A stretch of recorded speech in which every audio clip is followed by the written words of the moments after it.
Good morning बच्चों, आज की क्लास स्टार्ट करते हैं।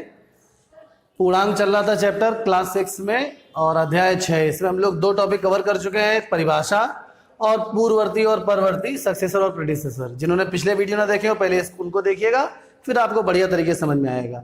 आज हम लोग कवर करेंगे उचित चिन्ह कि भाई पूर्णांक तो हमने सीख लिए कि होल जो पूर्ण संख्याएं हैं उनमें अगर ऋणात्मक मानों को और सम्मिलित कर लिया जाए तो पूर्णांक बन जाते हैं। तो उनका उपयोग कहाँ कहाँ पर है, तो एक उदाहरण में लिखा है कि दैनिक जीवन में लाभ हानि निकालने के लिए हम इनका प्रयोग करते हैं कभी कभी। जैसे उदाहरण के लिए मान लीजिए कोई किराना व्यापारी है और उसने महीने भर कुछ सामान बेचा और उसके बाद उसने ये निकालने का प्रयास किया कि भाई कितना प्रॉफिट या कितना लॉस हुआ उसको। तो मान लीजिए उस किराना व्यापारी ने पूरे महीने में तेल बेचा कुछ, और तेल के दाम इस समय वैसे भी बहुत ज़्यादा है। तो हमने मान लिया तेल में उसको एक महीने में मान लीजिए 2000 रुपये का लाभ हुआ। तो लाभ के लिए बच्चों धन का चिन्ह प्रयोग करेंगे और हानि के लिए ऋण का चिन्ह। तो लाभ के नीचे लाभ कितना हुआ है उसको 1000 का, अब इसको चिन्ह के साथ लिखना है। तो एक बात और आपको बता दें कि अगर आप धन का चिन्ह नहीं लगाएंगे तो बाय डिफॉल्ट का मतलब है कि अगर कोई चिन्ह नहीं है तो ऑटोमेटिकली वो धन का ही समझा जाता है। तो चिन्ह के साथ अगर हम लिखेंगे तो यहाँ पे लिख देंगे चिन्ह के साथ 1000 रुपये का उसको लाभ हुआ। अब तेल के बाद मान लीजिए उसने साबुन भी बेचा, तो साबुन में मान लीजिए उसको 500 रुपए की हानि हो गई। तो हानि के नीचे हानि लिखेंगे, यहाँ पे 500 रुपए की हानि हो गई। तो हानि के लिए कौन सा चिन्ह लगाएंगे, ऋण का बच्चों। तो यहाँ पे ऋण 500 लिखेंगे। तो ऋण का चिन्ह ये बता रहा है कि उसको व्यापार में 500 रुपए की हानि हो गई है। कहने का मतलब ये है कि लाभ हानि अलग अलग लिखने से आंकड़ों का प्रबंधन थोड़ा सा मुश्किल हो जाएगा, लंबा चौड़ा लिखना पड़ेगा। और व्यापारी ने अपनी सुविधा के लिए क्या लिखा कि जहां भाई उसको लाभ हो रहा है उसने प्लस के चिन्ह में वो राशि लिख ली, और जहां हानि हो रही उसने माइनस के चिन्ह में लिख ली। तो अंत में महीने के उसको मोटा मोटा हिसाब समझ में आ जाएगा कि उसके पूरे व्यापार में उसको लाभ हुआ है कि हानि होगी। तो ये हम पूर्णांकों का जोड़ना घटाना अभी अगले टॉपिक में सीखेंगे। अभी केवल हम लोग चिन्ह के बारे में सीख रहे हैं। साबुन हो गया, तेल हो गया, मान लीजिए अब उसको नमक के व्यापार में 200 रुपए का लाभ हुआ। तो लाभ के स्थान पर 200 लिख लिया और चिन्ह के साथ क्या लिखेंगे बच्चों, 200। उसी तरह से नमक, तेल, साबुन हो गया, और भी कोई जैसे मान लीजिए मूंगफली के दाने, मान लीजिए मूंगफली के दाने का व्यापार किया उसने, कुछ दाने सड़ गए उसके, तो उसको मान लीजिए 100 रुपए की हानि हो गई। तो हानि की जगह पे तो लिखेंगे केवल 100 और चिन्ह के साथ क्या लिखेंगे, ऋण का 100।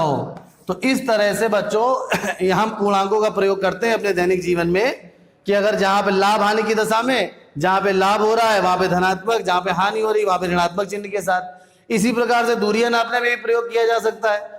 जैसे अब अभी आप बड़ी कक्षाओं में जाएंगे तो सारी दूरियां जो हैं वो समुद्र तल से नापी जाती हैं। तो समुद्र तल के ऊपर जो दूरी होगी उसको हम धन के चिन्ह के साथ लिखते हैं, और समुद्र तल के जो नीचे दूरी होगी उसको बच्चों ऋण के चिन्ह के साथ लिखा जाता है। तो ये तो बात हो गई कि उचित चिन्ह कैसे लगाएंगे। उसके बाद अगला टॉपिक है बच्चों संख्या रेखा। तो संख्या रेखा से तो हम फैमिलियर है, पहले भी हम लोगों ने अभी इसके पहले प्राकृतिक संख्याओं को संख्या रेखा पर दर्शाना सीखा है और पूर्ण संख्याओं को भी संख्या रेखा पर दर्शाना सीखा है। अब आज हम लोग सीखेंगे, इसको नोट कर लीजिएगा वीडियो पॉज करके। और आप ये हमने क्या अभी बताया आपको कि पूर्णांकों में किस प्रकार से उचित चिन्ह लगाते हैं। इसके बाद अब हम लोग सीखेंगे संख्या रेखा के बारे में कि भाई संख्या रेखा पर पूर्णांकों को कैसे व्यक्त किया जाता है। तो संख्या रेखा सिंपली एक रेखा है, और इस पूर्णांकों में बच्चों हम जानते हैं कि धनात्मक संख्याएं भी होती हैं और ऋणात्मक संख्याएं भी होती हैं।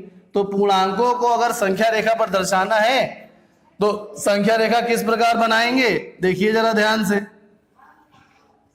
आपने स्केल की सहायता से एक रेखा खींच ली और मध्य में कहीं पे शून्य ले लिया। उसके बाद स्केल से नाप के आप एक एक इंच पे निशान बना लेंगे, बराबर ग्रेजुएशन होने चाहिए। हम तो अंदाज से बना ले रहे हैं, आप एक एक इंच नाप के बनाइएगा तो चित्र सुंदर भी लगेगा, अच्छा भी रहेगा। जीरो के दाहिनी तरफ भी और कुछ चिन्ह बना लीजिए जीरो के बाईं तरफ। तो दाहिनी तरफ और बाईं तरफ चिन्ह आपने बना लिए। दाहिनी तरफ चिन्हों में धनात्मक पूर्णांक लिखे जाएंगे, 1 2 3 4 5 6, जितना भी आपके पास स्पेस हो जरूरी नहीं कि 6 लिखें या उसे ज्यादा भी लिख सकते हैं, कम भी लिख सकते हैं, कोई फर्क नहीं पड़ता। 0 के बाईं तरफ ऋणात्मक पूर्णांक लिखे जाएंगे, -1, -2, -3, -4, -5, -6। तो इस प्रकार से यहां पर 0 के दाईं तरफ भी अनंत तक एरो बता रहा है कि इसकी कोई सीमा निश्चित नहीं है। हम ये जानते भी है कि सबसे बड़ा पूर्णांक भी अनंत होता है और सबसे छोटा पूर्णांक भी अनंत होता है। तो 0 के दाहिनी तरफ हम कितना भी आगे बढ़ सकते हैं और बाईं तरफ भी कितना भी आगे बढ़ सकते हैं। तो ये तो एक संख्या रेखा हो गई, किसके लिए बच्चों? ये संख्या रेखा हो गई पूर्णांकों के लिए। अब आपसे प्रश्न आया कि भाई संख्या रेखा पर ए नंबर प्रश्न आया कि संख्या रेखा पर ऋण 4 को व्यक्त कर दीजिए। तो आपको क्या करना होगा? सबसे पहले आपने संख्या रेखा बना ली और यहाँ पे देखिए ऋण 4 कहीं पे दिख रहा है, ये दिख रहा है, बस इसके ऊपर आपको गोला बना देना है और ये मान लीजिए नाम लिख देंगे ए। तो बस ये आंसर आपका हो गया, इतना जरा सा काम है। आपसे कहा गया कि भाई संख्या रेखा पर मान लीजिए आप 0 को व्यक्त करिए, तो आप क्या करेंगे कि 0 पर ही बच्चों एक गोला बना लेंगे। तो इसका मतलब ये बी बिंदु 0 व्यक्त कर रहा है, ये बिंदु बी क्या दर्शा रहा है? 0 दर्शा रहा है। कितना आसान है देखिए। एक और उदाहरण देखते हैं। आपसे कहा गया संख्या रेखा पर 5 बनाइए, तो आप रेखा हर बार ऐसे ही रेखा बनाएंगे और बस 5 के ऊपर एक गोला बना देंगे, जिससे टीचर को ये पता चल जाएगा कि आप 5 को ही दर्शा रहे हैं और ये सी आपने डाल दिया।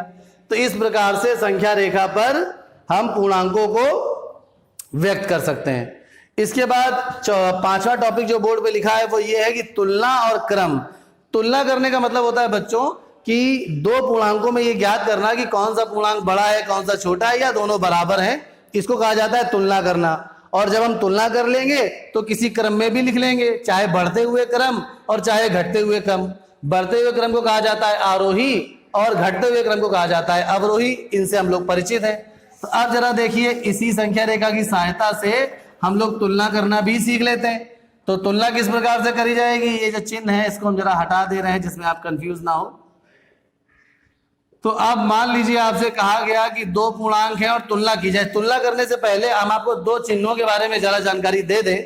देखिए बच्चों, जब भी हम हिंदी में पुस्तक पढ़ते हैं तो लेफ्ट से राइट पढ़ते हैं। जैसे मान लीजिए किताब है जो अपनी हिंदी भाषा है और अंग्रेजी भाषा है, उसको पढ़ने का तरीका क्या है? हम पुस्तक में लेफ्ट से बाएं से दाएं की तरफ पढ़ते हैं कि दाएं से बाएं? दाएं से बाएं तो नहीं पढ़ते। तो ये है बड़ी छोटी बात, मगर इसका गणित में भी कितना बड़ा यूज है इसको आप अभी देखेंगे। तो अब देखिए जरा, हम लोग चिन्ह अभी सीखेंगे कि बड़ा है, छोटा है, ये चिन्ह किस प्रकार से प्रयोग किए जाते हैं। इस चिन्ह को कहा जाता है बच्चों बड़ा है। यहां पर देखिएगा, ये इस चिन्ह का नाम क्या है? बड़ा है। अंग्रेजी भाषा में कहते हैं ग्रेटर देन। इसको पढ़ा जाता है बड़ा है। अच्छा, अब ये चिन्ह प्रयोग कैसे करेंगे? हमने आपसे बताया कि आप लेफ्ट से राइट पढ़ेंगे तो लेफ्ट की तरफ ये दो तीर इसके खुले हुए हैं और चोंच इसकी राइट की तरफ है। इसका मतलब हम पढ़ना शुरू करेंगे लेफ्ट से, तो लेफ्ट में जो आएगा वो बड़ा होगा। किससे? इस चिन्ह के बाद जो राइट में आएगा, मतलब बाया वाली संख्या बड़ी होगी दाई वाली से। जैसे उदाहरण के लिए हम यहाँ पे लिख रहे हैं 10 और यहाँ पे लिख रहे हैं 3, तो इसको आप क्या पढ़ेंगे? 10 बड़ा है 3 से। इस स्टेटमेंट को आप कैसे रीड करेंगे बच्चों? 10 बड़ा है 3 से। उसी तरह से बच्चों एक और उदाहरण ले लेते हैं। जैसे मान लीजिए यहाँ पे 1 लिख दिया, यहाँ पे 0 लिख दिया, तो ये भी चिन्ह यही आएगा। इसको क्या पढ़ेंगे? 1 बड़ा है 0 से, 1 बड़ा है 0 से। ये तो बात हो गई बड़ा है वाले चिन्ह की। इसी प्रकार से एक चिन्ह और होता है बच्चों, इसको कहते हैं छोटा है, लेस देन। इसको क्या रीड करते हैं बच्चों? इसको रीड करते हैं छोटा है। अच्छा, अब छोटा है, इसके लिए भी वही बात, हम लेफ्ट से राइट किताब पढ़ते हैं तो जो लेफ्ट साइड में लिखा हुआ है वो छोटा है और जो राइट साइड में लिखा हुआ है वो बड़ा हो जाएगा। तो इसको कैसे पढ़ेंगे? जैसे लिखा है 3 और यहाँ पे लिख दिया 7, तो यहाँ पे क्या पढ़ेंगे इसको बच्चों? 3 छोटा है 7 से, 3 इज लेस देन 7। तो यहाँ पर जो धनात्मक संख्याएं थी इनमें तो आप आसानी से तुलना कर ले रहे थे क्योंकि इनको तो आप बचपन से पढ़ते ही चले आ रहे हैं।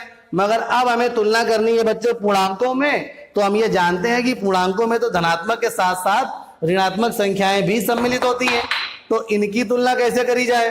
तो देखा जाए भैया, जो हमने इरेज कर दिया, वीडियो पॉज करके इसको नोट कर सकते हैं बाद में, तो इसमें घबराने की बात नहीं है कुछ। अब ऋणात्मक पूर्णांकों की तुलना कैसे करी जाएगी बच्चों? यहां देखिए शून्य से जब हम चलेंगे दाईं ओर तो ये बढ़ता हुआ क्रम है, यहां पे पूर्णांक बढ़ रहे हैं, सॉरी हाँ ठीक है, शून्य से जब हम दाईं ओर चलेंगे राइट हैंड साइड तो पूर्णांक बढ़ रहे हैं, अर्थात 0 से बड़ा है 1, 1 से बड़ा है 2, 2 से बड़ा है 3, 3 से बड़ा है 4, 4 से बड़ा है 5, 5 से बड़ा है 6 एंड सो ऑन, इसी प्रकार से आगे। मगर जब हम उल्टी दिशा में चलेंगे, शून्य से जब हम चलेंगे बाईं ओर अर्थात लेफ्ट हैंड साइड तो ये घट रहा है क्रम। यहां पर -1 छोटा है शून्य से, -2 छोटा है -1 से भी और शून्य से भी, -3 छोटा है -2 से, -1 से, -1 के बाद शून्य से, 1 से, 2 से, 3 से, 4 से, सबसे छोटा है -3। उसी प्रकार से -4 ये छोटा है -3 से, -5 छोटा है -4 से, -6 छोटा है लेस है -6 से।